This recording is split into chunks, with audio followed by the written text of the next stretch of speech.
Queremos empezar puntuales, porque la verdad es que hoy el que ha venido bien, pues es que nos parece lo importante y ser educados, y entonces nos parece que tenemos que empezar ya. Entonces, buenas tardes a todos. Lo primero, muchísimas gracias por venir y por estar aquí. En este momento hoy tenemos el privilegio de dar la bienvenida a Iván Martín, que es un gestor value con una trayectoria de 15 años, de más de 15 años ya, que empezó en la banca, empezó en este caso en el Banco Sabadell, continuó en Aviva Gestión, siguió en el Banco Santander y de ahí pues decidió que iba a hacer una andadura independiente y fue fundador de una gestora independiente, en este caso de Magallanes.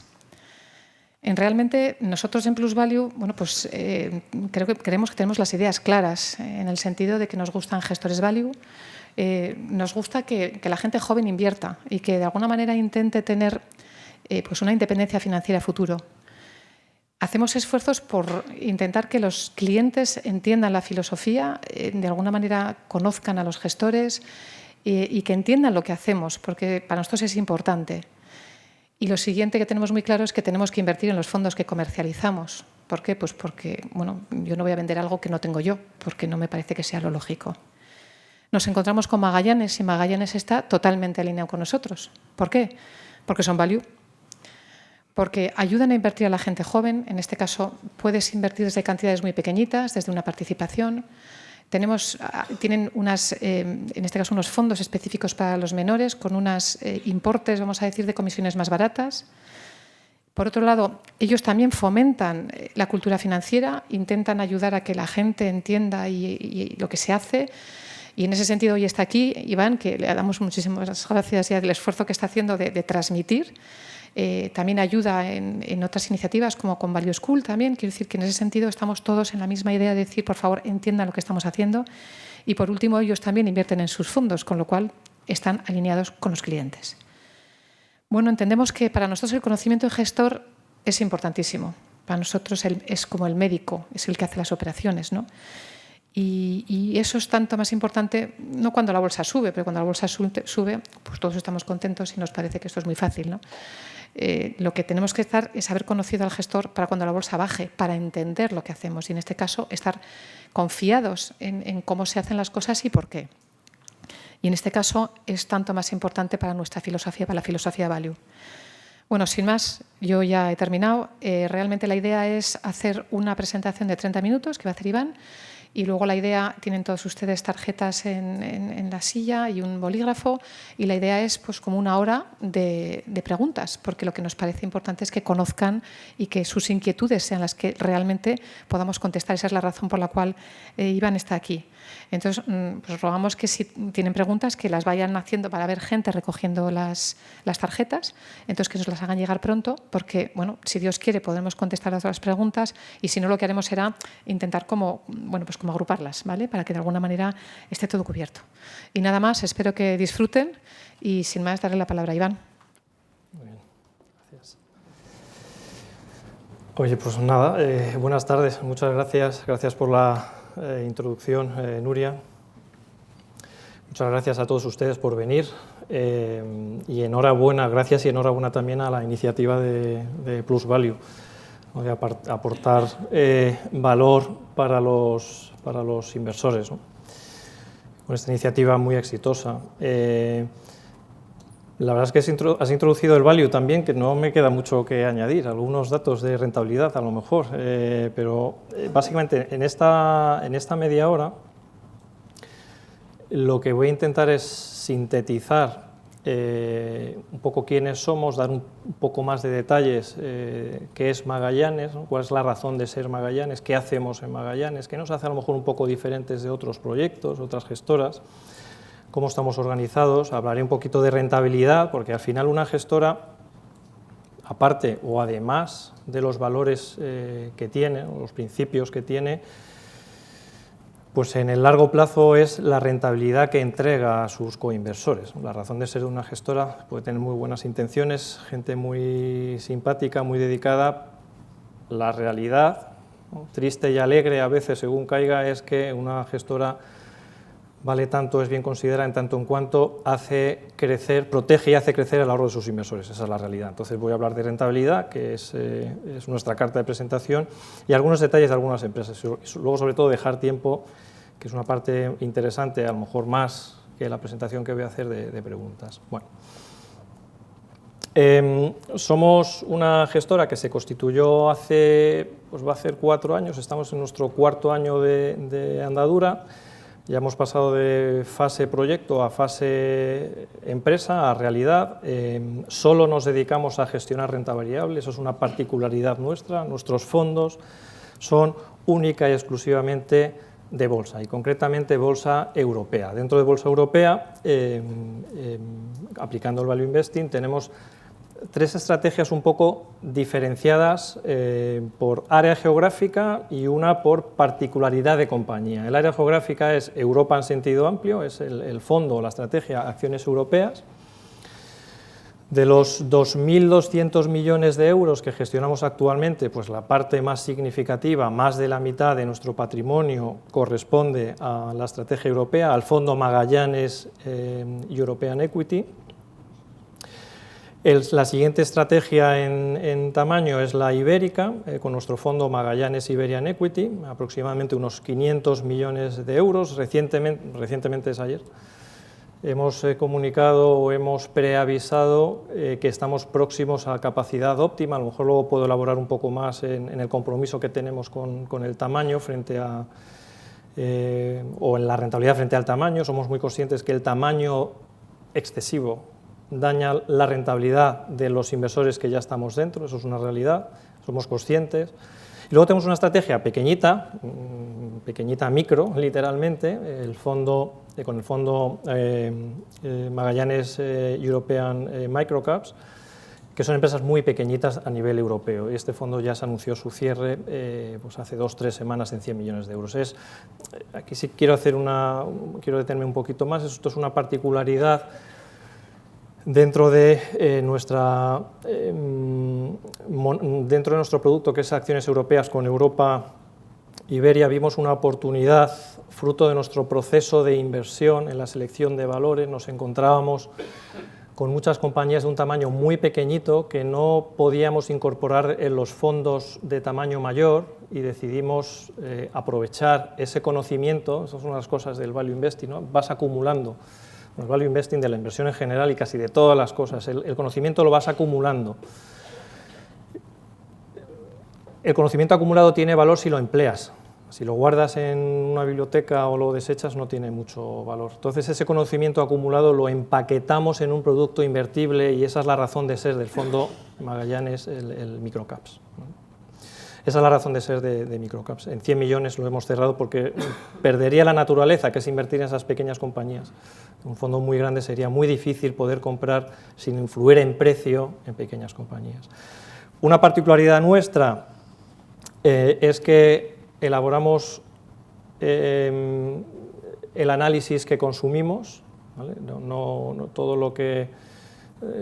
todas las valoraciones, los análisis, las proyecciones, los descuentos de flujos de caja, las reuniones con compañías, es propio, es nuestro, lo elaboramos nosotros, es una particularidad. Esto es muy útil cuando las cosas van bien, de eso se trata, de hacer las cosas bien. Es un análisis propio, va de que las cosas vayan bien, pero es muy útil también cuando las cosas no van bien, porque al ser el análisis propio puedes identificar en qué sitio estás equivocado y a futuro los puedes arreglar para no repetirlos. Es una particularidad importante de que el análisis sea propio. También es importante que el análisis sea propio, es que no está sesgado. No te lo ha dicho o te lo ha recomendado el broker de turno o la banca de inversión del momento. Evitas el conflicto de interés o el sesgo. Independientes, esta es una razón de ser de proyectos o de compañías gestionadas, controladas por sus socios fundadores. ¿Para qué sirve el tema de la independencia? Porque hablamos mucho de es un proyecto independiente y le presuponemos que por ser independiente tiene más valor. Tiene más valor en tanto en cuanto usas esa independencia para poder implementar, para ser libre y poder implementar todos aquellos aspectos, principios de inversión, modelos de valoración en los que crees y los implementas hasta el final. ¿Por qué? Porque el negocio es tuyo y es independiente. No tienes que rendir cuentas al banco de inversión de turno o a la compañía de seguros para la que trabajas, ¿no? Es una ventaja de tener tu propio proyecto, y eso es lo que significa independiente, ¿no? Se habla mucho de independencia, pero la elaboración es esta, ¿no? Implementar hasta las últimas consecuencias aquellos principios en los que crees. Coinvertimos con nuestros clientes, como no puede ser de otra manera, y los activos bajo gestión 2.200, sí, 2.200 millones bajo gestión distribuidos, como he dicho antes. El objetivo, siempre te tienes que pintar y dibujar un objetivo, tienes que tener una referencia. Al principio todo está sobre teórico, son las intenciones, no hay realidades, entonces te pintas tus principios de inversión, tus códigos éticos, y a largo plazo pues hay que cumplirlos. Y uno de los más importantes, y siempre lo refrescamos, como otras cosas que vamos a refrescar dentro del Value Investing, que dudé, ¿no?, de la inversión en valor, que dudé viniendo a un foro que somos muy value, ¿no?, todos, o un poco, o nos suena algo, no por ser básicas y repetitivas hay que dejar de repetirlas. La clave de la inversión en valor, que al final es la clave de sentido común, es poca innovación y poco cambio bien entendido. Pocos experimentos, más que poco innovación y poco cambio, pocos experimentos, ¿no? Lo sencillo, lo básico funciona y no hay que dejar de repetirlo, ¿no?, siempre que tengamos la ocasión. Entonces, claro, ¿cuál es el objetivo? Preservar y hacer crecer el patrimonio de nuestros inversores. Son palabras que tienen su contenido, quedan muy bien, muy poéticas, muy impactantes, pero no hay que perder su objetivo y no hay que perderlo el equipo gestor cuando nos enfrentamos a una inversión. El orden no es aleatorio, preservar e incrementar el capital, no es incrementar el capital y preservar, o las dos cosas a la vez, no. Para poder incrementar el capital lo tienes que preservar. ¿Eso qué quiere decir? Quiere decir que cuando nos enfrentamos a una inversión, y me está pasando, ahora estoy mezclando un poco conceptos, tengo una presentación ordenada y con sus apartados para ir en orden, y estoy salpicando cosas y me estoy adelantando, pero bueno, no pasa nada, yo creo que no hay problema. Eso es, cuando nos enfrentamos a una inversión y hacemos el modelo de valoración y vemos que tiene un potencial de subida, X, el que sea, eso es el incrementar el valor patrimonial, ¿no?, el upside, el potencial, puede valer el doble o el triple. Es importante, obviamente, esto va de que tu dinero valga más, pero lo que ponderamos es la primera parte, la parte de preservar. ¿Qué quiere decir? Que hacemos el análisis de, ok, vale, perfecto, para nosotros en condiciones normales, esta compañía valorada y en el medio o largo plazo, vale el doble o un 50% más. Pero hacemos otro análisis. ¿Qué pasa si mis hipótesis no se cumplen? ¿Qué pasa si fallo en algunas de ellas o en todas? ¿Qué pasa si van en contra? Pues no tienes un potencial del 50% o del 70%, tienes un potencial de perderlo todo. No preservo. Ese valor no me interesa, por mucho que si las cosas van bien pueda doblar. No sé si me explico, ¿no? Esto es un ejemplo, o esto es, bueno, un ejemplo, esto es nuestra razón de ser diariamente cuando nos enfrentamos a ideas. Vemos el potencial, valoramos una compañía, pero le damos prioridad a qué pasa si las cosas van mal, porque nuestro objetivo principal es preservarlo. Es que por lógica, además, no puedes incrementar algo que vale cero, el doble de cero es cero, y el triple de cero sigue siendo cero. Pero un 10% de uno es algo, es poco, pero es algo. Pensamos en estos términos, ¿no? El binomio riesgo-beneficio, pensamos constantemente, esto es una particularidad, creo, nuestra, que es interesante. Paso un poco más rápido, porque rentabilidades, yo creo que están disponibles para todos, pero no hay que dejar de insistir en nuestra carta de presentación. Al final es el fondo de comercio que tenemos las compañías gestoras, no somos fábricas que fabricamos, no sé, hormigón o coches, que tenemos activos fijos. Nuestro activo es intangible. ¿Y cuál es nuestro activo? La trayectoria que tenemos detrás, que no tiene por qué repetirse por otro lado, pero tiende a ser similar. Esta es nuestra trayectoria en nuestro cuarto año de andadura en el producto ibérico. Particularidades de esta rentabilidad. Primera observación, que esto aplica para todas las estrategias que vamos a ver ahora, ¿vale? Todas, no solo la ibérica. Aunque estamos en nuestro cuarto año de rentabilidad, el 2018, y esto 2018, eso está actualizado a, esto es antes de ayer, ¿no? Hace 2 o 3 días, llevamos una rentabilidad del 8,6% y las rentabilidades anuales anteriores han sido estas. Yo me quedaría, primero, que es un espacio temporal un poco corto. Yo no estoy cómodo con estas rentabilidades, tengo que hacer esa observación y tengo que ser honesto con ustedes. El largo plazo empieza a tener sentido a partir de los 5, 6, 7 años. 3 años en bolsa, 3 años y medio está bien, pero no es muy determinante para... Fijaos que casi me tiro piedras en mi propio tejado, ¿no? Porque estoy intentando justificar que las rentabilidades son buenas, porque no lo son tanto, lo son, pero estamos en un corto plazo todavía, ¿no? No son muy relevantes. No me siento cómodo, no sé cómo decirlo, luciendo esta rentabilidad, es buena y este es el camino. Peor sería que estuviéramos perdiendo, también es verdad. Importante, cuando inviertes en una gestión activa, primero, cuando inviertes en renta variable, ¿qué esperas? Rentabilidades cercanas al doble dígito anual compuesto, ¿no? Es lo que históricamente ha hecho la bolsa, más o menos bolsa desarrollada, ¿no? Niveles de 8 o 9%, más o menos. Rentabilidad anualizada que se consigue con una gestión activa, pues tenemos múltiples ejemplos de gestores que llevan décadas, muchas décadas gestionando y son dobles dígitos más altos, 13, 14, 15, 16%, cerca de 20 algunos, ¿no? Y eso hace el poder de interés compuesto. Nosotros en estos algo más de 3 años llevamos un 14,6% anual compuesto. Bueno, eso sí es interesante, aunque tiene el matiz de los 3 años y medio, empieza a ser interesante. Es lo que al principio, cuando esto es un proyecto, no es una realidad, y te preguntan los inversores, ¿qué puedo esperar? Es lógico, al final estamos por la rentabilidad, junto con otras cosas. ¿Qué rentabilidad puedo esperar de esto? Pues tú dices, un doble dígito, más o menos, un doble dígito, y si es alto, fenomenal, y si estamos en el doble dígito, pues estupendo con una gestión activa. De otra forma, no se justificaría las comisiones que cobramos. Eso también hay que ser honesto y hay que decirlo, ¿no? Si tienen las rentabilidades del índice, pues pues no tiene razón de ser, ni Magallanes, ni ninguna otra gestora, por muy independiente y muy value que seamos, ¿no? Rentabilidad del 14,6%, a mí me llama la atención que el índice en 3 años y medio, incluimos los dividendos, pues no haya hecho prácticamente nada, ha hecho un 3,5%, ¿no? Es un fondo que tiene, eso es más fácil de explicar porque no lo digo yo, lo dice en este caso es Morningstar, 5 estrellas, que es la máxima calificación, y Silver. Es la calificación cualitativa que también te hace una due diligence, que eso es un estudio, ¿no? Sí, es un estudio que están contigo, pasan una temporada contigo, te estudian, analistas de fondos de Morningstar, y deciden pues qué calificación tienes. Yo diría que es uno de los fondos mejor calificados y clasificados en rentabilidad y en aspectos más cualitativos, como estos que veis aquí. Bueno, son referencias, ¿eh? La estrategia europea también es 5 estrellas por Morningstar, 3 años largos, bueno, 3 años y pico, perdón, de trayectorias desde que empezamos. El inicio no fue fácil, también una particularidad del inversor en valor, paciencia a largo plazo, no perder los nervios en el corto. Cuando empezamos a construir la cartera, y aquí se ve muy bien, esta es un poco una disección, una radiografía, a lo mejor está un poco distorsionado. Nosotros empezamos a construir la cartera y no hacía más que subir la bolsa. Claro, es que también la memoria, nuestra memoria estamos programados así, ¿no?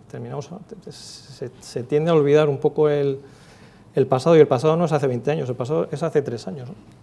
Tuvimos uno de los mejores comienzos bursátiles de todos los tiempos, en el 2015, y ahí nos tocó empezar a construir la cartera, con unos flujos de dinero que nos entraban, y yo no estaba muy dispuesto a comprar, es una forma de ser mía, no estoy muy dispuesto a comprar, a participar de mercados excesivamente alegres, me cuesta mucho.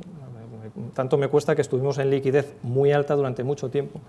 Y llegó la oportunidad, y la oportunidad fue, que también lo tenemos muy lejano en la mente, ¿no? La crisis asiática, China principalmente, que se decía que desaparecía, que no iba a consumir más materias primas, y vino consecuentemente la crisis de las materias primas, si recordamos, con el cobre muy por debajo de precios de incentivo, de coste de extracción, y eso nos dio la gran oportunidad. Principios de 2016 estuvimos un año que empezamos con rentabilidades ya negativas y niveles de inversión muy bajos, y vino la oportunidad. También es otra de las cosas, ¿no? En 3 años y poco que llevamos ha habido una corrección del 20 y tantos %. y si lo comentamos a nivel coloquial, diríamos, no, en los últimos años el mercado no ha sido más que alcista, una corrección del 20 y tantos %, pues esto es una corrección de más del 20%, la ha habido los últimos 3 años, que es acorde con lo que pasa en la historia. Ahí aprovechamos y construimos la cartera, pudimos construir bien la cartera, tuvimos, bueno, pues que esperar y explicárselo bien a los inversores, y aquí pudimos construir la cartera. La rentabilidad entonces, después de estos 3 años y poco, es un 12,4% anual compuesto, pues está en ese doble dígito, por encima de 10%, que consideramos pues satisfactorio, insisto, con la particularidad de que considero que no me encuentro cómodo porque no es un horizonte temporal lo suficientemente amplio. Microcaps, aquí ya si 3 años y poco me parece cuestionable, pues 1 año me parece que, hombre, no lo voy a pasar por alto, lo comento, pero es muy poco tiempo, sobre todo particularmente para un fondo como en Microcaps, que anunciamos su cierre hace 2-3 semanas en 100 millones, que su horizonte temporal para madurar no debe ser menor a 7 años. Son empresas muy pequeñas, algunas todavía proyectos. Yo siempre pongo el mismo ejemplo, ¿no? Inditex no nació siendo una compañía de 90.000 millones de capitalización. No sé qué capitalización tendría, o cuando Amancio Ortega la fundó ni siquiera en euros, en pesetas, 100.000 pesetas, 200.000 pesetas, no lo sé. Todas las empresas, con esto quiero decir, que nacen siendo pequeñas. Magallanes nació siendo muy pequeña, tampoco es gigante ahora, es un poco más grande de lo que era. Esta es la clave del microcaps, comprar esas potenciales Inditex del futuro, y nos vamos a equivocar, y bastante, por los riesgos o por los ratios de supervivencia que hay en empresas. No todas triunfan o salen adelante, por eso está más diversificado de lo normal, por eso en este fondo tenemos en torno a 50 compañías, pero el horizonte temporal es más largo de lo que acostumbramos a decir en el resto de fondos. Hay que pensar más en 7, no sé si 10 años en este fondo, y hay que decirlo, y no hay que dejar de insistir en ello, en el horizonte temporal, porque en el corto plazo puede pasar de todo, cosas muy buenas y cosas no tan buenas o no tan atractivas, y aquí esto se ve claramente, como en el 2018, el fondo va en negativo, cayendo un 2,6%, y la bolsa, bueno, este es el índice de microcaps, lleva un 4,8%. La lectura positiva que quiero sacar de esto es que tiene poca correlación con el mercado, porque son historias muy particulares, que poco tienen que ver, cotizan, y todo lo que cotiza está correlacionado de alguna manera, y si hay un crack o hay un evento, todo está correlacionado, pero en el devenir normal de mercado, nosotros, en términos generales, compramos historias particulares de compañías. ¿Qué quiere decir? Nosotros vamos a ese riesgo que los académicos dicen que hay que eliminar, que es el riesgo específico de una compañía. El riesgo que no se puede eliminar es el riesgo de mercado, como ente. Nosotros no queremos el riesgo de mercado. Nos da igual si es alcista o bajista, nosotros queremos las historias particulares de las compañías. A veces van a favor, a veces van en contra. Más van a favor que en contra, por eso la rentabilidad que tenemos a largo plazo es buena, mejor que los índices.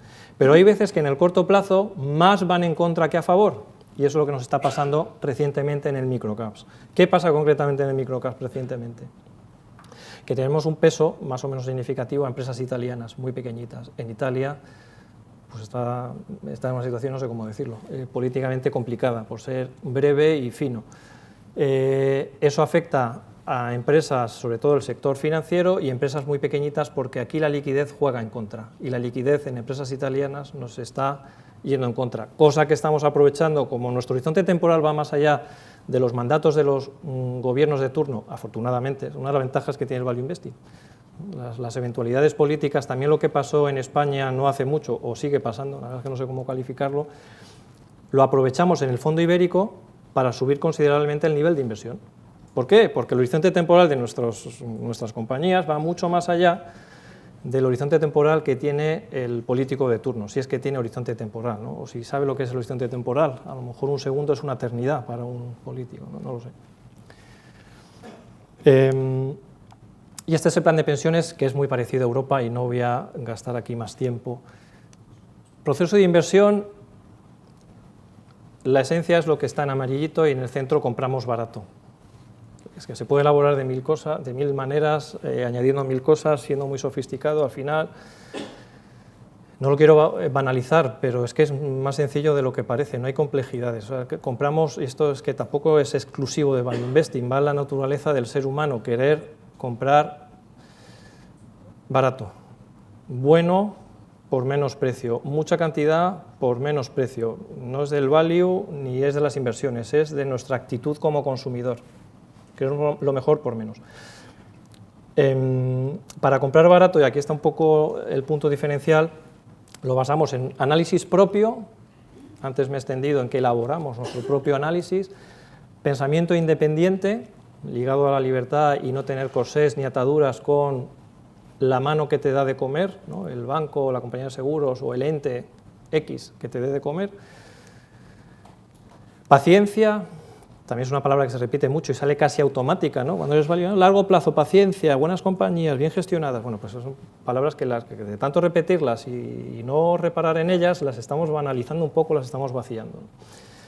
Paciencia significa lo que comentaba al principio, pasar un año entero con la cartera invertida al 50% y ver cómo todos los fondos te pasaban por todos los sitios y cómo tu cliente, que tan value parecía ser, pues impacientaba porque no invertías la cartera, ¿no? Y luego viene una caída y entonces esa paciencia paga compras. Paciencia significa esas cosas, ¿no? Yo creo que tengo un ejemplo de paciencia aquí también. De margen de seguridad, igual.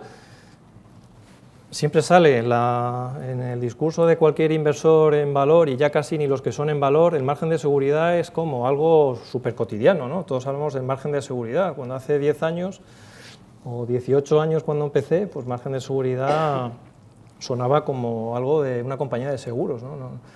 Ahora ya margen de seguridad todos asocian a que tiene que ver con el value, lo cual me preocupa un poco que haya mucho consenso aquí, pero en fin. No por estar muy repetido pierde valor, de hecho no hay que perderlo de vista, comprar por debajo de lo que valen las cosas. El margen de seguridad, creo que lo tengo aquí elaborado, igual, lo hemos visto 100 veces, pero hay que repetirlo 100 veces. Y los que se inician o los que yo doy clases en alguna universidad, y al final es que no te tienes que desviar de lo importante, de la esencia, de lo que realmente marca la diferencia, no perder la perspectiva, no experimentes demasiado, no te olvides de, no es que las empresas de calidad porque hay que pagar más. En toda la historia de la humanidad, cuando has comprado barato, raras veces estás equivocado. Cuando has comprado en la euforia, casi siempre te has equivocado. La venta o la plusvalía la tienes casi hecha en tanto en cuanto hayas comprado barato. Si no has comprado barato, la plusvalía no depende mucho de ti. Depende de que otro te la quiera comprar a un precio más alto.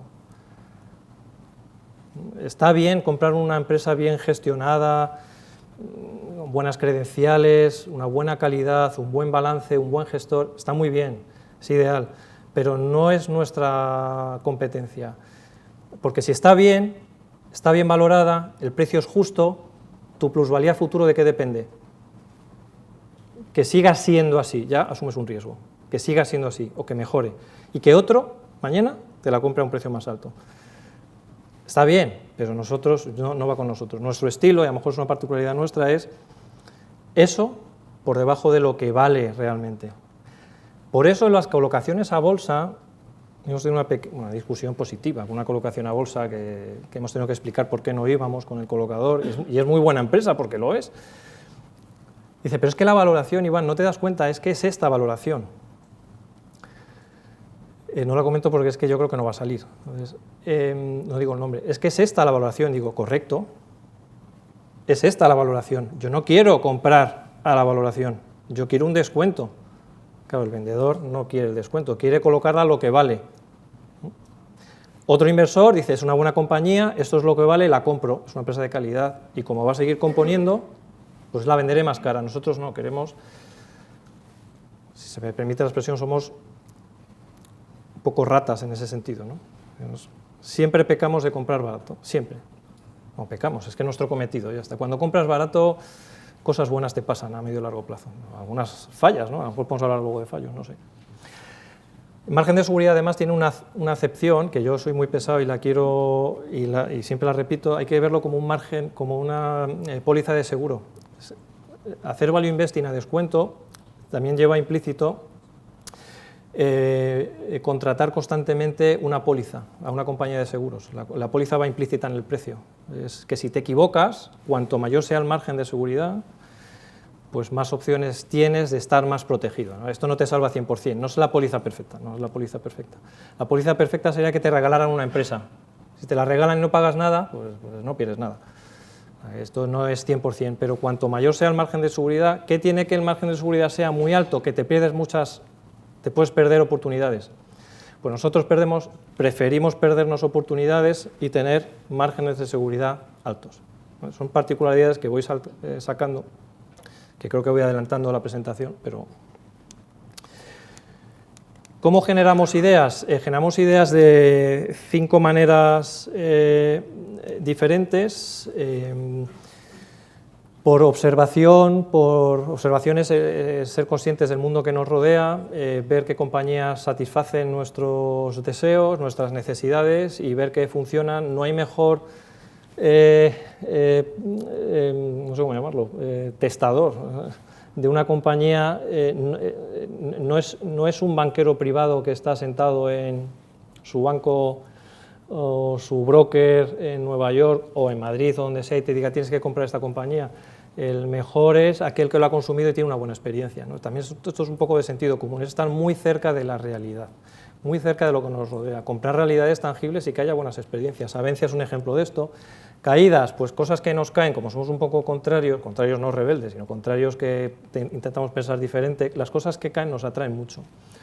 Euronav está dentro de esta categoría. Lectura y análisis, nuestro tiempo se dedica, pues, que no sé qué porcentaje poner, 80, 90% a leer. Por la lectura derivamos en cosas y encontramos joyas a veces. Esto es una compañía que identificamos hace año y pico en fertilizantes, porque nos gustaba mucho el tema agrícola y dimos con esta compañía. Situaciones especiales, pues son especiales. FCC en su momento fue una situación especial, ahora parece que se han ido los nubarrones. Reuniones y presentaciones, compañías que nos presentan. Hay pocas compañías que vengan de reuniones o presentaciones. Cuando alguien te presenta algo, claro, yo estoy presentando aquí los fondos, por lo cual es un poco contradictorio, pero cuando alguien te vende, esto tampoco es del value, cuando alguien te vende algo, pues ¿no? Tienes que estar un poco en guardia, ¿no? Y no falla. Cuando viene una compañía siempre de roadshow, que le llaman, ¿no? muy sofisticado todo. Estamos de roadshow y vamos por Madrid, queremos ver a Magallanes. Bueno, fenómeno. ¿Y por qué estáis aquí? No, bueno, porque vamos a hacer una colocación, no, porque las acciones han caído, te quieren vender la compañía. Entonces son muy escépticos ahí. Pocas ideas nos vienen de las presentaciones y de... Esto nos diferencia, porque digo nos diferencia no de otros que están ahora, de mi experiencia anterior. Mi experiencia anterior era que casi todas las ideas pues, venían de los que te las presentaban. Viene el banco de inversión X y hay estas ideas, pues están muy bien estas ideas, ¿no? Vale, lo estoy trivializando un poco, pero para hacerlo sencillo. Y voy fatal de tiempo, 42 minutos, eso está bien. Pues voy a... Bueno, esto está muy elaborado. Esto es detallar el proceso de análisis, que yo creo que está mejor explicado aquí. Eso es todo el detalle de lo que he dicho al principio, que elaboramos nuestro propio análisis.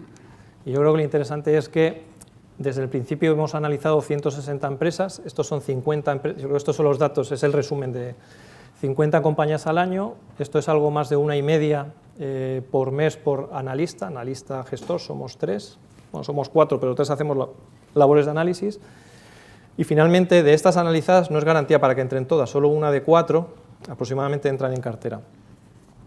La rotación de las carteras las movemos poco. La verdad es que poco, eso no quiere decir que estemos de brazos cruzados viendo cómo crecen las flores, que tampoco sería malo, por otro lado. La rotación natural de las carteras, es decir, compañías que maduran y hay que venderlas por otras, es en torno a un 15 o un 25%. En base 100, quiere decir que entre 15 y 25 empresas al año las tienes que restituir porque han llegado a precio objetivo.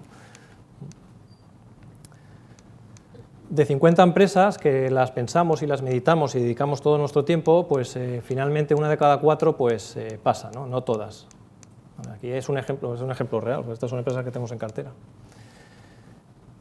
pensamiento independiente, y luego voy a ir al resumen de las carteras y ya termino ahí, Nuria, te lo prometo. Esto es un buen ejemplo, hay muchos y me he quedado con este. Hay otros tantos. La decisión de comprar en 2000, finales del 15, comienzos del 16 FCC no era fácil. Voy a ahorrar toda la historia, pero un poco sabéis, la entrada de Carlos Slim, el accionista principal, o las accionistas principales pues tenían la situación de la compañía de costos delicado, pues las tenían de aquella manera. La compañía pues está en una situación financiera delicada, ¿no?, por decirlo de alguna forma, pero con unos activos de primer orden, ¿no?, especialmente la parte de gestión de agua, que es de primer orden, es referencia mundial. Nosotros hicimos nuestra valoración en niveles de 7 euros o por debajo de 6, que empezamos a comprar, por debajo de 7, perdón, entre 7 y 6 nos parecía muy atractivo y empezamos a comprar, sabiendo que era una situación especial y también una particularidad nuestra, que siendo nuestro valor objetivo del orden de, en ese momento de nivel de 11, 12 euros, por lo que decía antes, ¿qué pasa si las cosas van mal? Pues, ¿qué pasa si las cosas van mal? Pues que FCC se podía haber quedado por el camino. Entonces, eso impedía que el peso de FCC en nuestras carteras fuera del 10%, por decir algo, del 8 o 9%. Eso hizo que el peso de FCC en las carteras, teniendo una convicción alta porque el potencial de revalorización era enorme, pues fuera de un 2% aproximadamente, ¿vale? Porque si me equivoco con un 2%, pues el fondo lo puede asumir. A mí me duele, pierdo un 2%, pero creo que lo puedo asumir, lo puedo recuperar. Perder un 8 o un 10%, hombre, pues también se puede recuperar, pero cuesta mucho más. Y aquí entran en juego las rentabilidades, ¿no? Más 10, menos 10, no es 0, es menos 1. Y recuperar una caída del 50% no es más 50%, hay que doblar. Las cosas sencillas, ¿no?, sencillas, que digo, oh, esto es value, esto no es value, Iván. Bueno, son cosas que no hay que olvidar, esto también le enseño mucho a los alumnos, ¿no? El esfuerzo es asimétrico, la pérdida es más que proporcional el esfuerzo que tienes que hacer para recuperar un 50%, más que proporcional, que es doble. Bueno, me lío yo solo y consumo mucho tiempo. Nos vino una OPA, la OPA de Carlos, del Grupo Carso, perdón. Claro, nuestra valoración era en torno a 11-12 euros, pues no queríamos vender, pero es muy duro, ahora es fácil, han pasado 3 años, o 2 años, perdón. Ahora es fácil decirlo, pero entonces pues tienes que explicarte a ti, explicar a los clientes por qué no vas a la OPA en una situación compleja de FCC. Cuando has comprado tienes una OPA fenomenal, pues estás en lo cierto, vendes con una plusvalía, estupendo, ha salido perfecto, qué buenos los de Magallanes en esta idea, pero es que no era justo, porque el precio no era justo. El Grupo Carso, Carlos Slim detrás, es un buen inversor, y aquí quería ser un buen inversor, quería hacerse con la compañía a un precio atractivo, que no era su valoración. Entonces nosotros aquí emitimos una carta diciendo que en el momento tienes que tener un pensamiento independiente, porque si tú estás trabajando para otros con intereses cruzados, pues ni siquiera puedes llegar a pensar esto, ni escribir a tus inversores, decir, oye, esto es lo que ha pasado, este es el riesgo que asumimos, nosotros pensamos que vale más y no vamos a vender. Y así fue. Es muy fácil explicarlo ahora, insisto, pero en ese momento no es fácil. Y hoy pues está a esos niveles, un 40% más. Bueno, Inditex, también pongo un ejemplo al revés, o sea, no digamos la contraria y todo sale a la primera. Inditex es una inversión reciente, un poco chocante para Magallanes, bueno, no es en absoluto para la opinión que mucha gente, a lo mejor gente tiene sobre Magallanes o sobre el value, pero tiene todo el sentido, y esto de hecho está un poco desfasado porque desde la compra pues estamos contentos, sí, porque lo está haciendo bien. ¿Qué pasará? Bueno, por ahora va yendo bien. Creo que voy a ir a cómo están las carteras y ahí paro. La cartera ibérica tiene 29 valores, siempre ha estado muy concentrada, en niveles de inversión del 90%, los primeros 10 valores es casi la mitad de la cartera. Aquí tenéis las primeras posiciones, hay un peso importante de empresas portuguesas.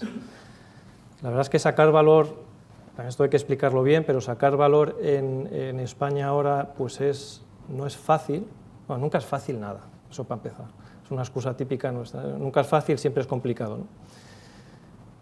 Pero si ves que muchos valores están en máximos, pues no es tan sencillo, y sin embargo en empresas portuguesas ves todavía valores muy atractivos de precio, ¿vale? Y sigue siendo una gran ignorada, siempre.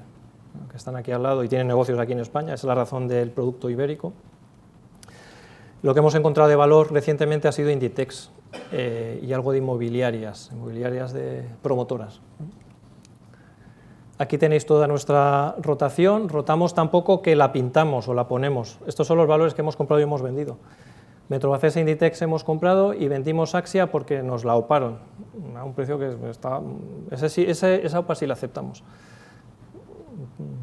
porque era un precio bastante interesante, que reflejaba el valor básicamente de la compañía, lo cual te lleva a que algunas inmobiliarias pues a lo mejor están en valoraciones, no sé cómo decirlo, atractivas o algo más que atractivas, justas, ¿no? Justas. El fondo europeo, pues nuestras principales posiciones, pues tenemos coches, tenemos una empresa petrolera que es un poco sui generis, que es un poco particular, no tanto porque tengamos una visión súper positiva del petróleo, no nos dedicamos a esto, es por una particularidad que tiene Aker BP, tenemos la química OCI y tenemos nuestras inversiones en retailers, en distribuidores, que son un poco controvertidas, Carrefour es una de ellas. 36 valores con un nivel de inversión del 90%. Aquí está la rotación. La gran rotación que tuvimos fue el verano pasado, porque muchas de esas ideas en cartera maduraron todas a la misma vez. Estas son las cosas imprevisibles que tiene la cartera. Entonces aquí nuestra política de compra y de venta es esta, es largo plazo, pero no tiene que estar todo sí o sí 7 años, o 10, o 5. Están hasta que su precio, eso es importante. Aquí prima que el precio converja a valor, o al revés. Y eso ocurre a veces en un año, rara vez. Nos ocurrió en Sports Direct, que fue en un año, y subió un 40 y tantos %. Lo normal es 3, 4, 5 o 6 años. En microcaps tenemos 52 valores.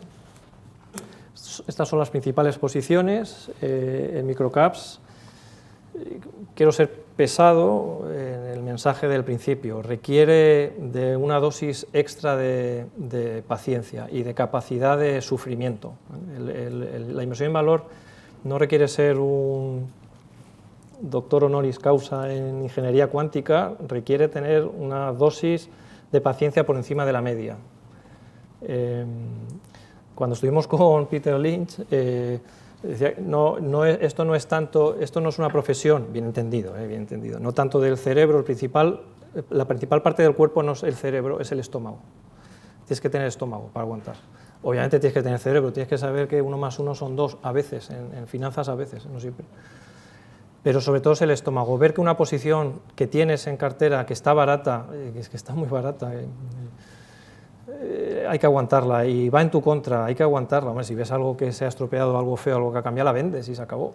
Pero cuando compras barato, no es el si va a pasar, es cuándo va a pasar.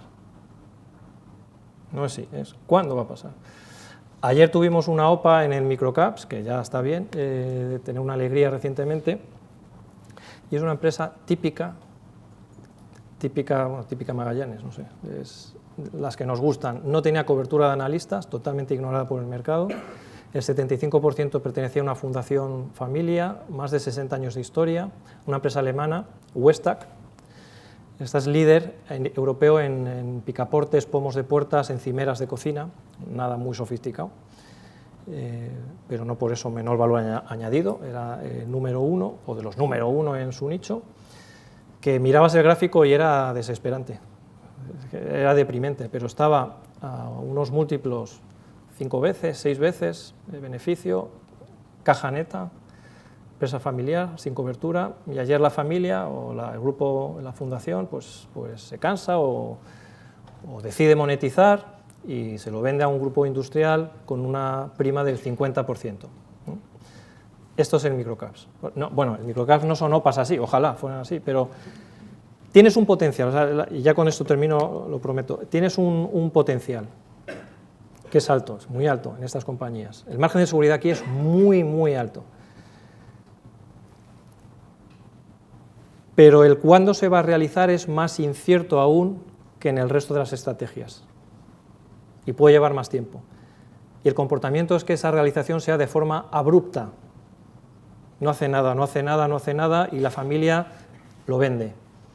No hace nada y da con el producto que hace que suba un 30 o 40% en 2 días. Al revés también puede pasar. No hace nada, no hace nada, no hace nada y resulta que es que no tiene nada. No hace nada porque no tiene nada. Bueno, pues por eso diversificamos. Lo siento porque me he excedido bastante y creo que entramos a preguntas. Gracias.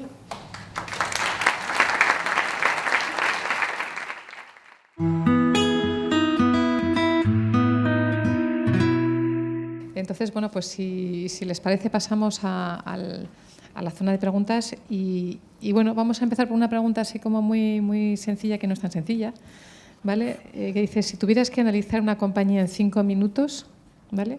Y teniendo acceso solo a 3 datos, ¿cuáles serían? Bien, sencillo, muy sencilla. Es muy sencilla. La pregunta muy sencilla. Bueno, pues bueno, voy a rizar el rizo, porque es que esto lo hicimos una vez en la oficina y no eran 3, era una. Si tuviera que ser una, que es el más difícil todavía, yo diría la deuda. Porque claro, una empresa que no tiene deuda es de perogrullo, pero si no tiene deuda es muy difícil que te quiebre. Y una empresa que cotiza, que tiene unos ciertos estándares, ¿no? Pues malo será que te vaya a desaparecer, solo necesitas el tiempo. Si no tienes deuda tienes como un aval implícito, ¿no? Te lo he dicho en uno, y si pudiera ver un poquito más, ese 2 y 3, pues me gustaría ver que hay gente implicada en la gestión del día a día, ¿no? Que el equipo directivo tenga un peso específico, parte de su patrimonio esté ligado, la alineación de intereses que hablabas tú antes. Pues eso me gustaría verlo también. Y luego ya el remate es que estuviera PER 5 o PER 6. Bueno, aquí tenemos una algo más, bueno, yendo a tus inicios. ¿Por qué gestor de fondos de inversión y en qué momento decidiste que querías dedicarte a esto? Bueno, que no es fácil tampoco, porque, a ver, yo tampoco tenía en mente, yo creo como mucha gente a lo mejor joven, ¿no?, que va a la universidad, pues yo tampoco sabía qué iba a hacer, yo soy honesto, ¿no? Yo quería ser gestor toda mi vida, pero no sabía ni lo que era un gestor, no sabía ni lo que era la bolsa, ¿verdad? Pero sí sabía, a mí me apasionaba mucho los empresarios, no sé, las empresas, es que me apasiona, eso me gusta realmente, y me leía pues bibliografías de empresarios, ¿no? Biografías de autobiografías o biografías de empresarios, me apasiona, no sé cómo surge una idea, cómo me apasionaba mucho. Entonces eso sabía que me gustaba y luego tenía una habilidad aritmética o numérica o matemática, no sé cómo llamarlo. De hecho mis amigos o mis compañeros del BUP y el COE, eso no existe ya, antes de la universidad. Antes de la universidad pues han tirado por esas ramas, ¿no?, por arquitecturas, ingenierías, y yo, pues como todos, no sabes, se te da bien esto, pues tienes que ser ingeniero, ya está, no hay más que hablar, ¿no? Eso era así, sigue siendo así y yo creo que va a ser toda la vida así, ¿no? Hasta que me encontré por casualidad las cosas, te das cuenta que muchas cosas pasan por accidente, ¿no?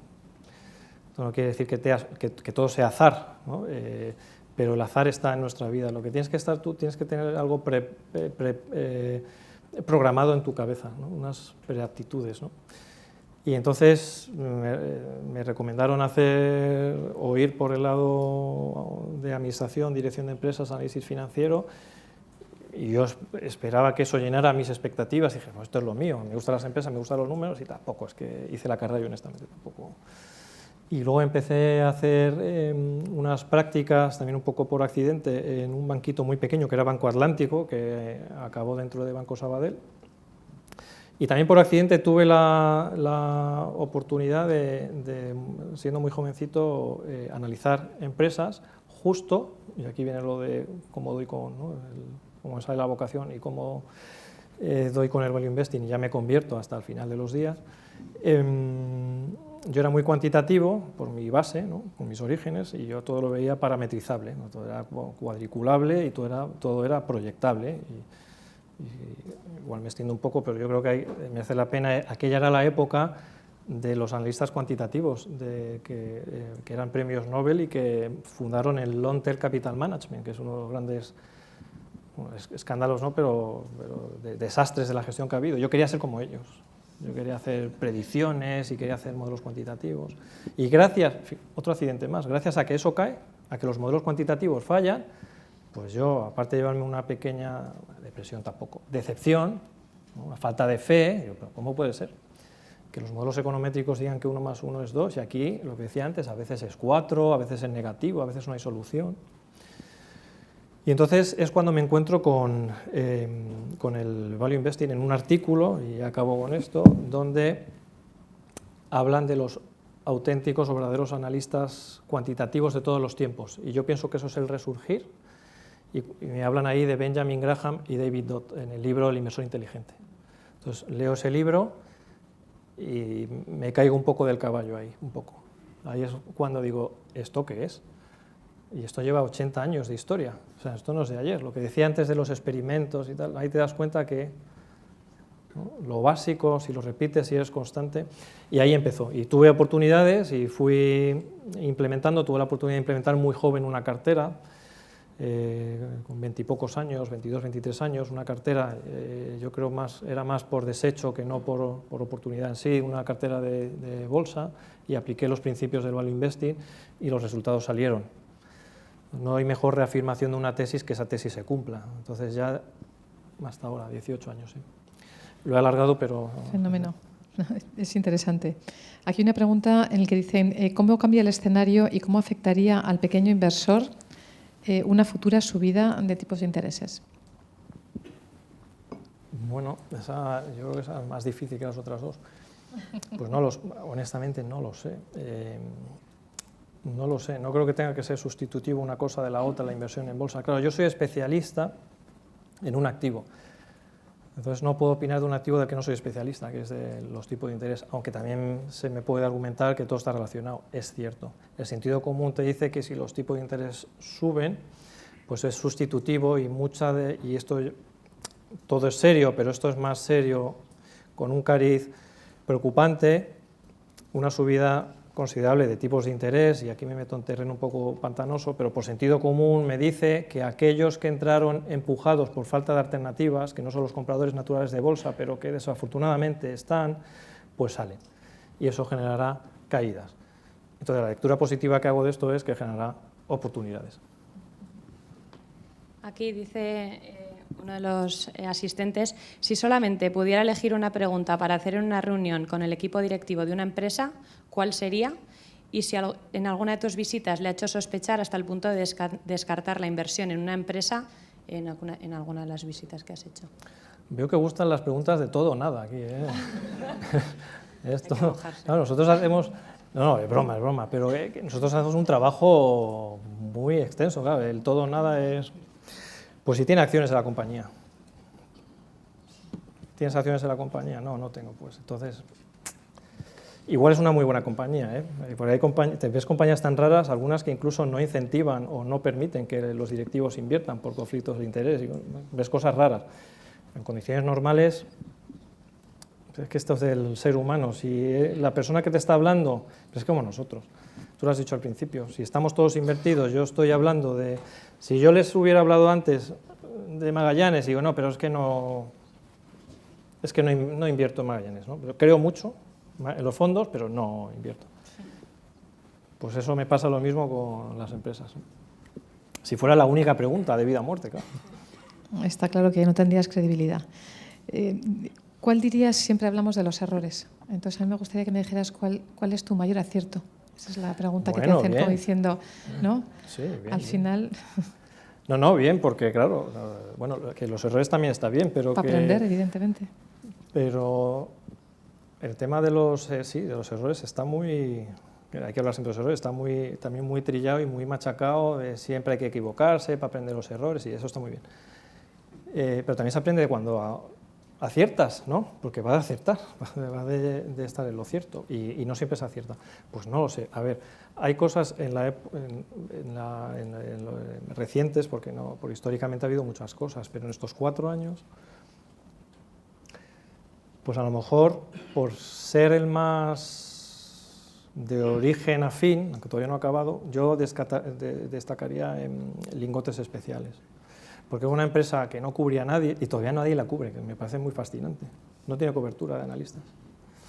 Que cuando di con ella, por puro accidente también, insisto en lo de los accidentes, que no se piense que yo voy por la calle y veo algo y digo, hay que comprarlo. Estoy preparado. Por casualidad, es que por accidente es por casualidad, ¿no? La casualidad me encontré con... Pero ver, lo explico, ver Brembo, que lo hemos visto todo, Brembo, los discos de freno en las motos, en los coches de alta gama y no tan alta gama, pues hizo que me interesara y me llevó a leer sobre los discos de freno, ya ves tú qué lectura, pero a mí me apasiona. Y di con lingotes especiales, digo, pero ¿cómo es posible? Es que como tiene muchas particularidades lingotes especiales, es que ya el nombre tira para atrás, porque no, ni son lingotes ni son especiales, ¿no? Son discos de freno. Entonces eso me fascinó tanto que fui a verles y a mí me fascinó y a ellos les fascinó y les sorprendió. ¿Qué hace usted aquí, don Iván Martín? Eso fue finales de 2014, todavía no estaba ni Magallanes. Yo estaba en el limbo, me había ido a Santander. Entonces, cuando di con ella capitalizaba 30 millones de euros, menos de 30. Tenía un 20% en caja y autocartera. Y era el segundo, y sigue siendo el segundo mayor productor de discos de freno de Europa. Y la empresa ahí desde el principio, alérgicos a la bolsa, lo cual está bien. Y entonces pues compré y ahí hemos multiplicado por 6, 7. Esa es muy bonita, muy bonita. Y además ha requerido paciencia porque no subió al día siguiente, no multiplicó por 7 al día siguiente. Y íbamos contra corriente totalmente porque no había nadie que la cubriera, ni siquiera otros colegas que la tuvieran. Estabas solo, ¿no? El value investing es un camino solitario, para bien, ¿eh? Estemos en depresión ahí todo el día. ¿Aritza es oportunidad de compra tras la caída del 25% de hoy? No lo sé, no la hemos mirado. ¿Cómo valoráis una empresa que nunca ha ganado dinero? ¿Qué permanencia media por acción tenéis? Esa es otra pregunta, claro. ¿No?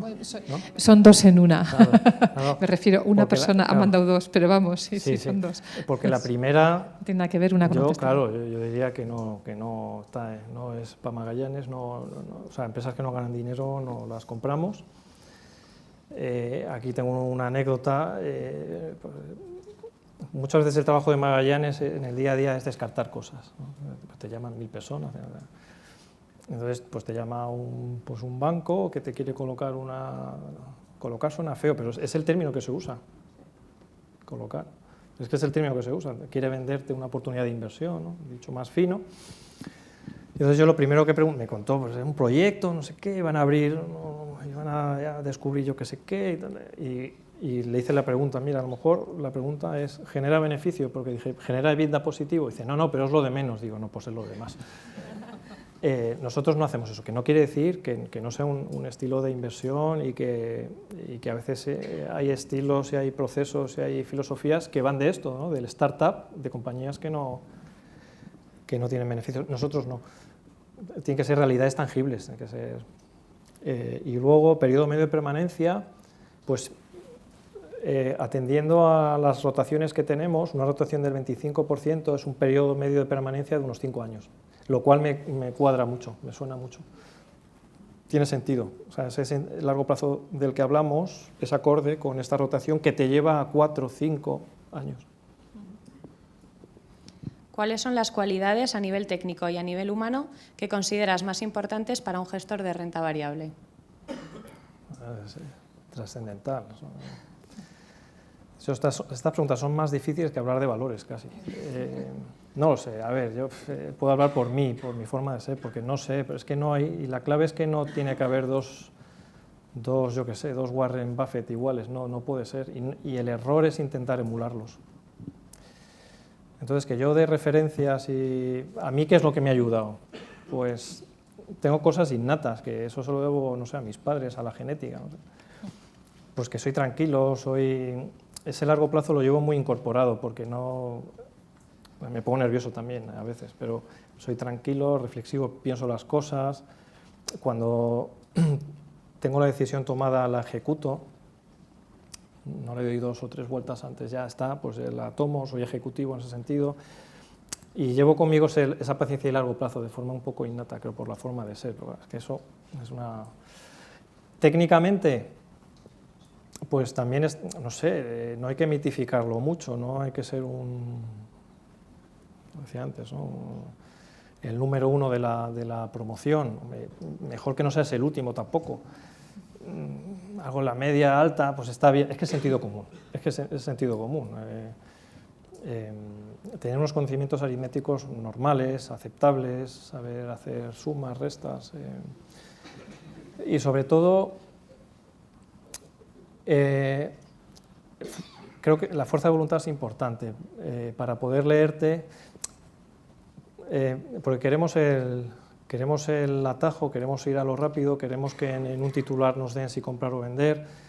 Y cuando toda la información está disponible y están las empresas, que son esos tochos de memorias anuales que hay que leerse. Entonces, tener esa capacidad para leerse esos tochos, ¿no? Esos compendios y llegar a disfrutarlos, que es el caso. Entonces, claro, es una combinación de muchas cosas, pero yo destacaría más creo que los que marcan la diferencia, o yo me observo y creo que los que han marcado la diferencia en mí son los aspectos emocionales, fíjate, diría yo. Un poco concatenado con eso que está diciendo es la siguiente pregunta, ¿no? ¿Qué opinas de la inteligencia artificial aplicada al mundo de la inversión? ¿Crees que de alguna manera os van a poder suplir con inteligencia artificial de alguna manera vuestro proceso de gestión?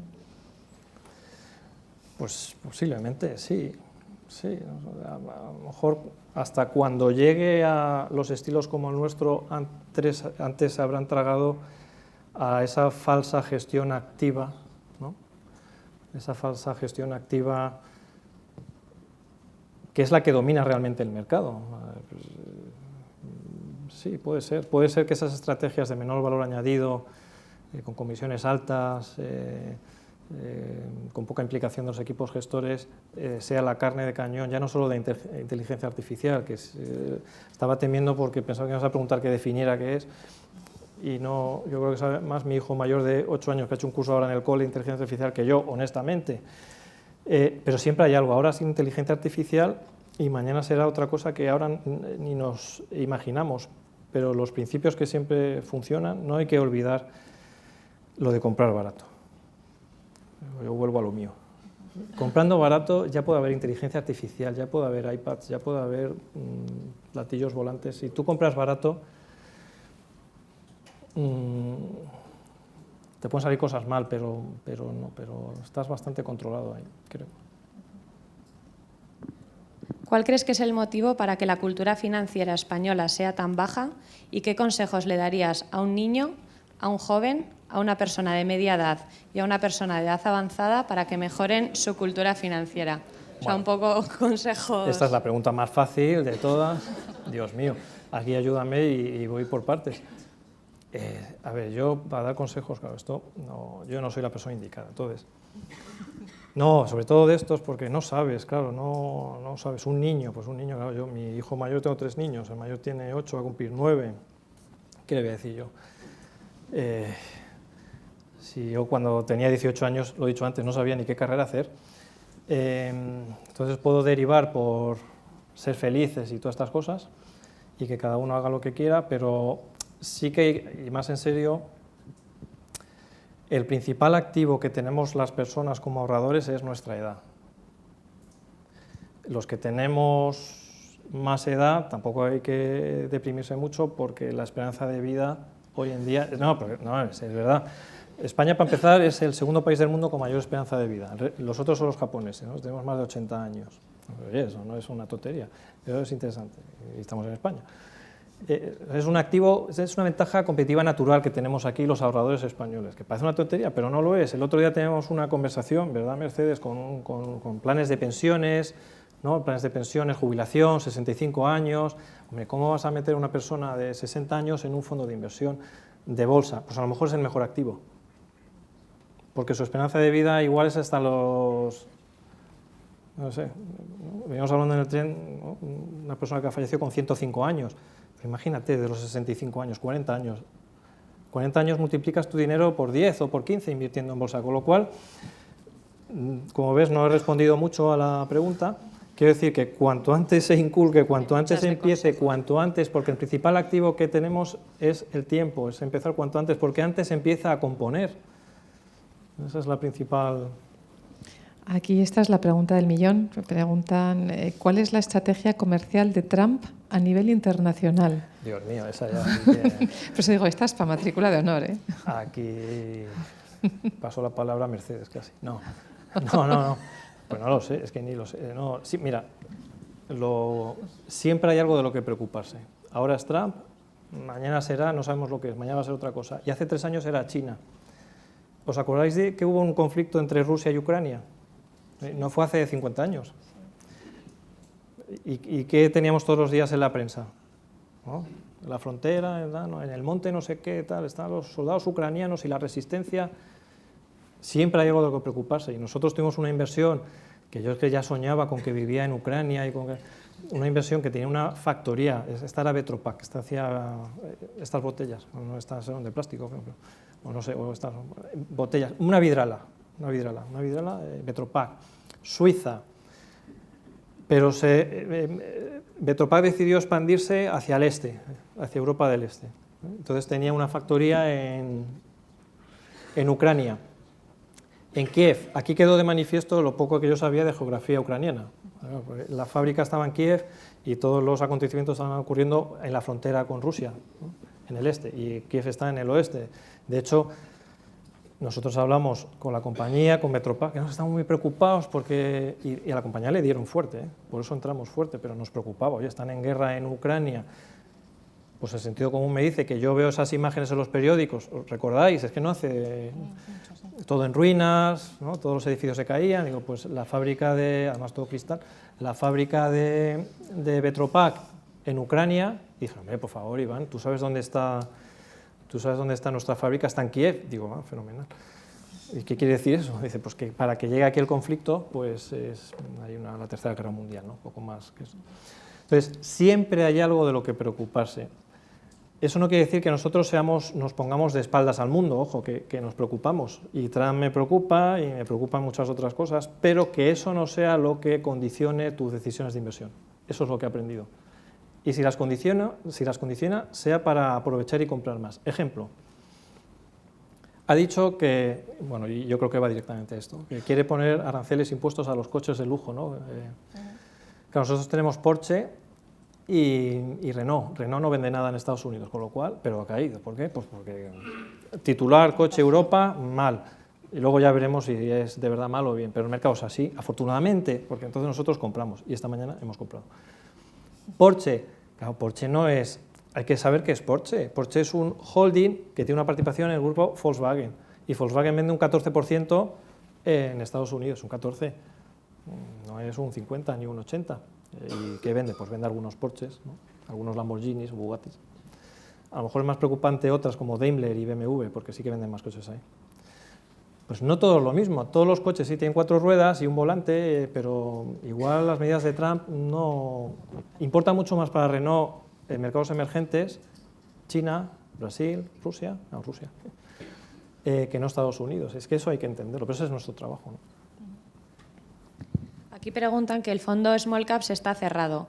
¿Hay alguna manera de entrar? ¿Cómo? Bueno, pues Yo creo que relacionado con lo del fondo ibérico que también habéis anunciado.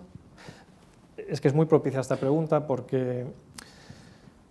voy a intentar explicarlo y si ves que me lío, Mercedes, pues me paras.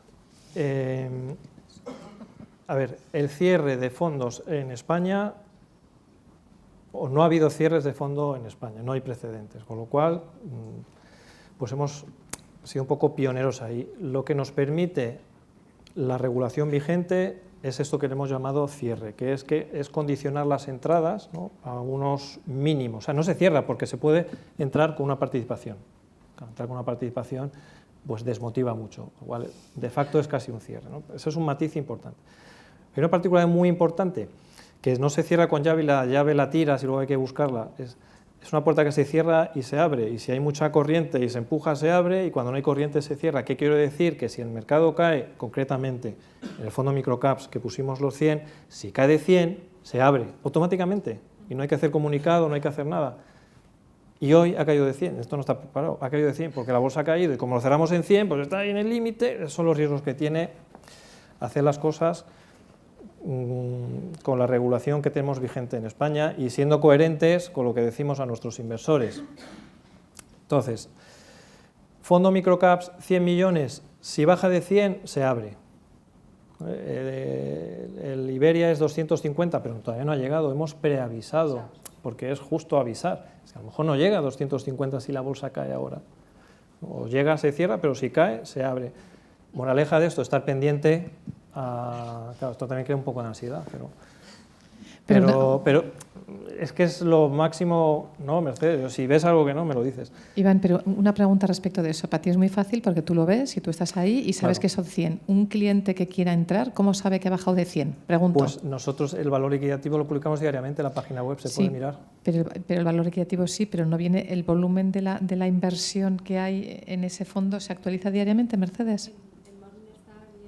En Morningstar sí, vale. O sea, habría que ir a Morningstar para ver si ese volumen ha bajado de 100. Entre otras plataformas, hay más, sí, pero bueno, esta es la más usada. No, lo que quiero decir es que no viene en la página web de Magallanes. Eso es lo que quiero decir. Me coges el Pero esa testigo. es muy buena, lo podemos poner. Vale. Mira, ¿ves? Esa es buena idea, lo podemos poner. Pues ese es un poco, así con eso el cliente también sabe. Claro, es un matiz, no es que se cierra para toda la vida y se olvida, es importante. Por eso, pero luego el que quiera estar y esté atento, pues bueno, pues que lo sepamos, también nosotros mismos lo podemos, vamos a decir, difuminar o difundir, de alguna manera también saberlo nosotros, ¿no? Aquí hay una pregunta de valores, ¿no? ¿Por qué te gusta Almiral? ¿Cree que tiene claras ventajas competitivas a largo plazo? Y esta otra que no la tienes por qué contestar, pero también la pregunta, ¿cuánto crees que vale? Hombre, este es tu trabajo y tampoco es cuestión de desnudarse del todo, ¿no? O sea, pero bueno, esa es la pregunta. Pues mira, las presentes. Almiral, esta es buena, buena cuando nos cayó un 25% en un día no era tan buena. Recuerdo perfectamente, es que las cosas que tienen esto es que recuerdas el momento donde estabas, ¿no? Las cosas que te marcan, un 25% pues no está tan bien, claro. Es lo que tiene con estas compañías, es una cobertura regular, que tiene mucho que ver con los medicamentos, si se aprueban o no se aprueban. Por eso, aunque nos parecía barata, pues no teníamos un peso de un 8, un 9, un 10%, ni siquiera un 6%. En esa caída aprovechamos para comprar. La razón por la que cayó fortísimo el año pasado, y ahí nos pusimos a comprar de forma muy fuerte, porque para empezar tiene una situación financiera con caja neta, fruto del acuerdo al que llegó con Astra, cuando vendió su división de la EPOC, la enfermedad del fumador, se la vendió y tiene unos royalties que va cobrando, una situación financiera formidable, y Almiral hace una de las cosas que nos parece muy acertadas, y un equipo directivo que sabe alocar capital, que sabe asignar capital, y es que pasa de depender de un solo producto que casi le lleva a la quiebra a Almiral, el medicamento contra la EPOC, se lo vende a AstraZeneca cuando ya está maduro, y se dedica a tener un portafolio de medicamentos, quien no conoce el Almax, ¿no? o la Evastina, veníamos hablando de la Evastina, es el producto más vendido en España, ahora hay que usarlo por las alergias. Y otros tantos productos, sobre todo se está metiendo mucho en dermatología. Se metió en dermatología, especialmente en Estados Unidos, cambio de gobierno, Trump, siempre sale Trump. Entonces bajan los precios, anuncia que en Estados Unidos las cosas no van tan bien por bajada de precios, que desaparece el negocio en Estados Unidos, reacción de una caída del 20%. No te va a quebrar, la situación financiera es óptima, la familia Gallardo siguen comprando. Ayer salió que han ejecutado una opción por un 8% para comprar más de la compañía. Nos pusimos a comprar fuerte en niveles de 8 o 9 euros. Y claro, y ahora dice, ¿y por qué ha subido? Pues tampoco sé muy bien por qué ha subido ahora. Tampoco entendí por qué cayó tanto. ¿Y por qué sube? Yo sé que vale más, claro, para nosotros vale más, bastante más. Por eso compramos muchas y ahora es una posición significativa de la cartera. Es de las 5 primeras posiciones. ¿Qué circunstancias se tienen que dar para que al terminar la jornada laboral salgas de la oficina diciendo, qué gran día? Sí, pues que no haya ningún accidente, ¿no? Que no haya ningún accidente, una compañía que te cae fuerte o haya un fraude, ¿no? Porque ahí te sientes. Claro, eso no es un gran día, ¿no? Llegas a casa y mi mujer te puede decir que no es un gran día. Bueno, tampoco hago ninguna locura, ¿no? Soy una persona normal, pero eso a mí, claro, me afecta porque ahí es donde, y también es bueno al mismo tiempo, porque te das cuenta que eres falible, ¿no? O que no eres infalible, ¿no? Y eso es, de alguna manera, la lectura positiva es esa, ¿no? Que siempre te puedes equivocar, ¿no? Pero cuando hay un accidente grave, la situación, porque has dedicado muchas horas, has hecho mucho trabajo, eso vale un 20% más o un 50% más, y no solo no vale eso, sino que resulta que es un fraude, o estás totalmente equivocado, pues eso, si tú eres un profesional de eso y resulta que estás equivocado en eso, pues afecta. O sea que más te quedas con los malos días que los buenos, por lo visto. Sí. Vamos a ver, algunos gestores value no consideran que Inditex esté barata a estos niveles. ¿Qué ves tú en Inditex que el resto no ve? Pues, no lo sé, yo te puedo decir lo que yo veo, lo que claro, eso. Nosotros, yo veo que, fíjate, yo creo que sí que está barata, porque una compañía que la puedes comprar, si la asimilas a un bono con una rentabilidad del 8%, ¿no? Como Inditex, que no tiene deuda, que tiene una posición de caja, es que tampoco voy a vender Inditex por el lado de qué es Inditex, porque la conocemos, por el lado financiero.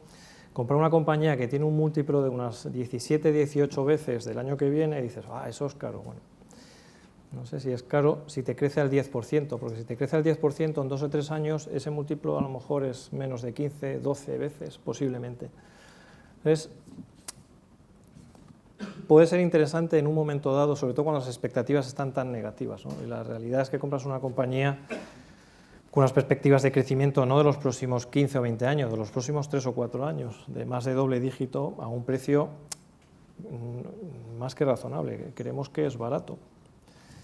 Antes nos empujaban mucho, bueno, no nos empujaban, ¿no? Pero salía mucho, ¿por qué no tenéis Inditex? ¿Y por qué no tenéis Inditex? Porque está a 37 euros, porque está a 38, porque está a 36.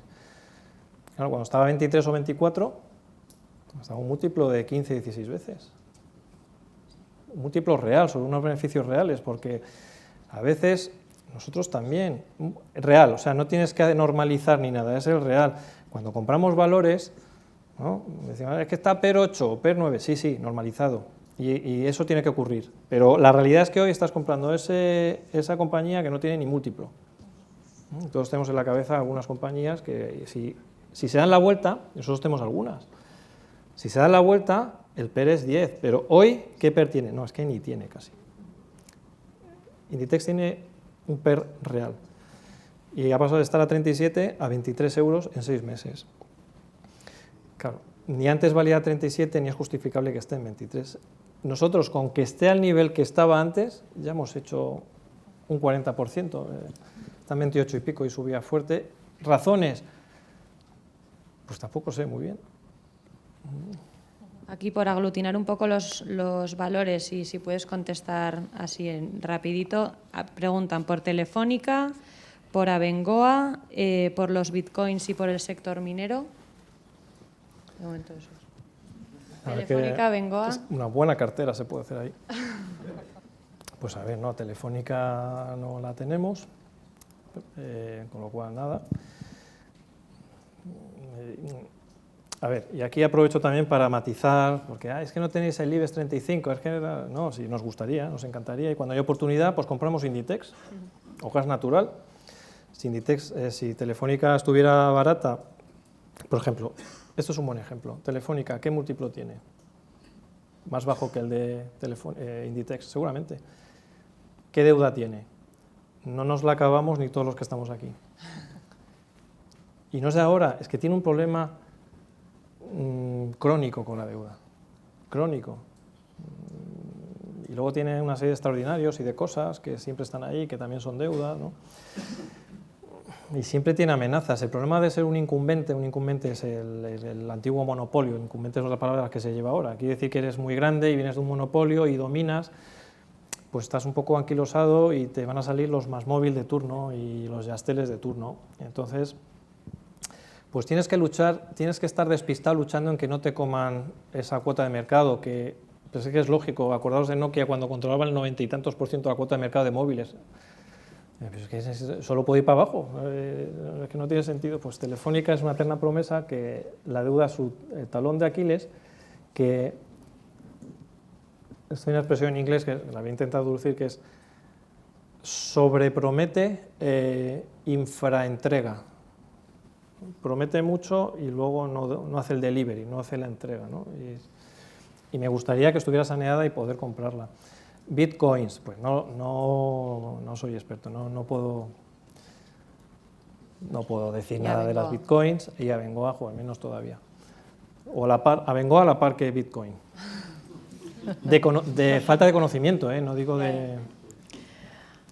que no conozco. Aquí habría una doble pregunta también. Él decía, a ver si hacéis algo por divulgar y contribuir la cultura financiera, aparte de que estáis aquí, claro, está claro. Pero, y luego que se habla mucho de lo que es la inversión socialmente responsable, ¿no? Y ahí en Magallanes, pues un poco, ¿qué es lo que hacéis? Pues sí, nos habla mucho. También hay que tener un poco de cuidado, porque no quiere decir que sea una moda, pero tiene un poquito de ello, ¿no? Un poquito de ello, pero es importante. Eso no hay que ponerse de lado ni de perfil. Y el tema socialmente responsable, nosotros, pues como empresa, que lo veníamos comentando en el tren,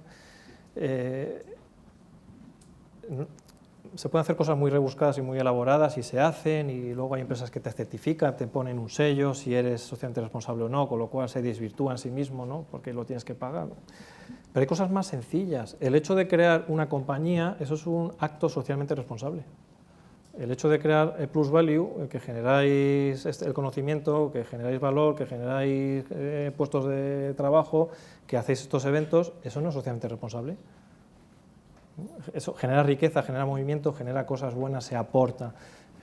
Crear Magallanes, yo creo que ha tenido cosas socialmente responsables. El hecho de crear una empresa, ¿que es naif? No lo creo, yo creo que eso tiene un impacto. ¿Qué otras cosas hacemos? El tema de los jóvenes, ¿no? Potenciar el ahorro de los jóvenes, menores de 25 años entran en las clases más baratas. Tener en plantilla, tenemos colaboraciones con fundaciones que ayudan a la integración de personas con discapacidad o en dificultades. Pues tenemos en plantilla una persona que nos ayuda en temas administrativos básicos. Se habla mucho de la oportunidad de géneros, que aquí hay que ser muy delicado, no sé cómo decirlo, pero la realidad es que la mayoría de la plantilla de Magallanes, iba a decir somos mujeres, son mujeres, y en el equipo directivo está Blanca, que es la consejera delegada. O sea, al final las cosas son más sencillas si lo haces, que estamos adscritos a Naciones Unidas, a los principios socialmente responsables de Naciones Unidas, o sea, tú haces tus cosas, ¿no? Las lecturas recomendadas que... Muy gracias por recordármelo. Está colgamos bien, las lecturas supuesto, que consideramos que están bien, pues echamos una mano y ahí las colgamos y las compartimos, las 100 lecturas, las charlas que damos, estas charlas, las charlas que doy yo en la universidad, pues son esos pequeños o grandes detalles que te hacen dejar una huella, ¿no? Más allá, aparte de las emisiones y... Bueno, hay que pasarse por Magallanes, vosotros conocéis Magallanes, sí. Estamos en 100 metros cuadrados. Sí. Yo creo que emitimos somos la gestora value que menos emite de toda España y del extranjero. Y yo a veces no enciendo ni la luz, porque me molesta un poco, son cosas mías. Bueno, eso es un poco más de broma, ¿no? Y luego está la parte de las inversiones, ¿no? Y ahí no hay que perder mucho el norte, porque sin frivolizar, estamos... Insisto mucho, sin frivolizar, estamos por la rentabilidad. Entonces, la rentabilidad, mientras que no se cometan atropellos, pues cada uno sabe lo que hace un poco si compra una botella de alcohol o un cigarro Cohiba, ¿no? Que es nuestra inversión más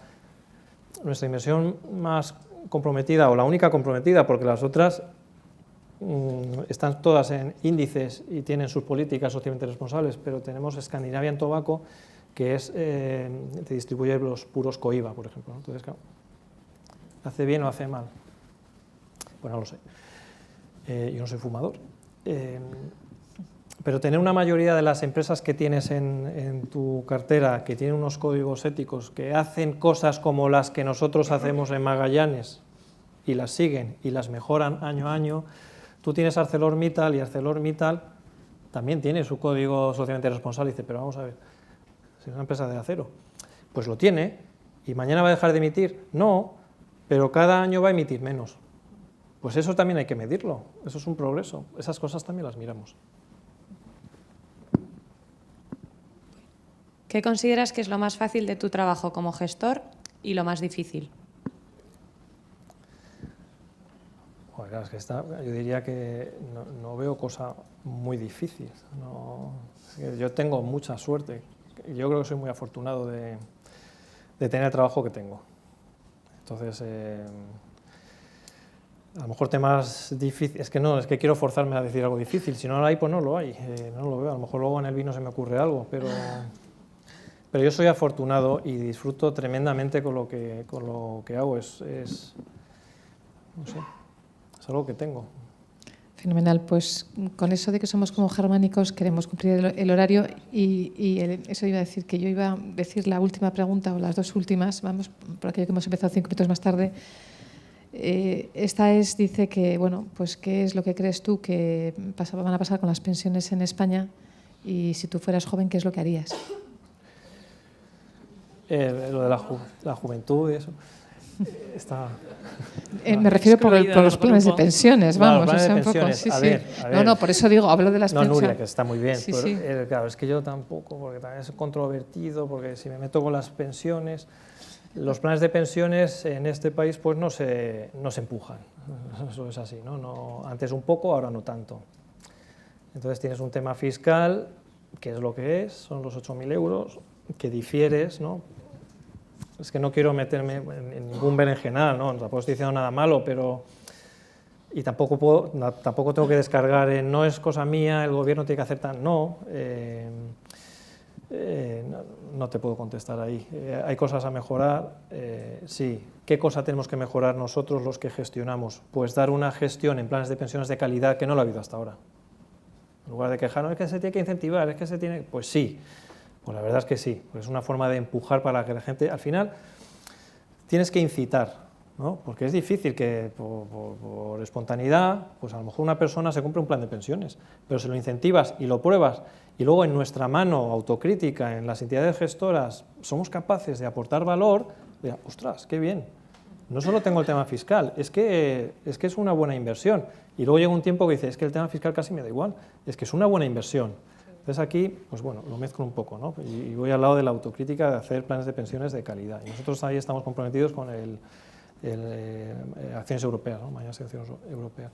Y lo de los jóvenes, pues otra vez más los jóvenes, pues, insisto, el mayor activo que tienen las personas es su edad, aparte de lo obvio, es porque antes empiezas a componer tu dinero. Cuanto antes empieces a poner 100 euritos, 10 euritos, 1, 20, 200, en lo de tu cumpleaños. Está la anécdota de la sobrina de John Templeton. La primera vez que fui a Omaha, ella daba una charla, ahí un poco entusiasmado, ¿no? La sobrina es una leyenda, ¿no? Luego, cuando ves a esta gente también desmitificas un poco, no quiere decir que sean cualquier persona, que son... Y dime algo de tu tío. Y ella dice, mira, mi tío lo que hacía es que en Navidad nos juntaba, esta anécdota la he contado muchas veces, pero que te la cuente directamente ella, pues hace gracia. Dice, nos daba un dinero con la condición de que lo invirtiéramos. Entonces, claro, nosotros queríamos una bicicleta o yo qué sé, ahora sería, no sé, una videoconsola o no sé, un iPad o una PlayStation, sí, no sé. Pues antes era una bicicleta o yo qué sé qué. Pues él decía, no, te doy esto, X miles euros, pero lo tienes que invertir. Claro, y después de 30 y tantos años dices, que es el mejor regalo que me ha hecho, porque esto se me ha multiplicado por 15 o por 20.